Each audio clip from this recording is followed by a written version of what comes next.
त्यो रात राधाका लागि रात रहेन, एउटा कहिल्यै बिर्सन नसकिने कालो युग भनेर आएको थियो।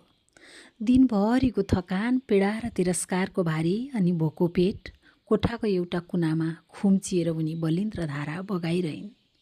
बाहिर झ्याउकिरी गएको र आवाज आइरहेको थियो भने कुकुरहरू लगातार भोकिरहेका थिए। उनीहरूसँगै लय मिलाएर उसको मन भने रोइ नै रहेको थियो। चोरलाई घरमा पाल्नु परेको छ। यी शब्दहरू राधाको कानमा कुनै विशालु तीर झैँ पटक पटक गाडिरहेका थिए। उनले आफ्नो आमा बुबा र आफ्नो संसार छोडेर त्यही घरका लागि बुहारी बनेर आँसु र पसिना बगाएकी थिइन्। त्यही घरलाई सर्वस्व ठानेर उनी त्यो घरमा भित्रिएकी थिइन्। रुँदा रुँदा उनको धैर्यताको बाँध फुट्यो।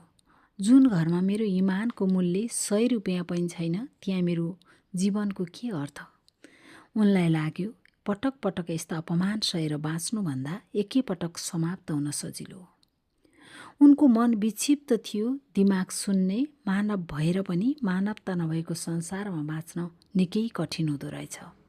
जुरुक्क उठी रातको 12:30 बजेको थियो। ढोकाको चुकुल खोली जब ऊ बाहिर निस्किएर हिँडी कसैले भन्दै थियो, तिमी निर्दोष छौ, घर नछोड।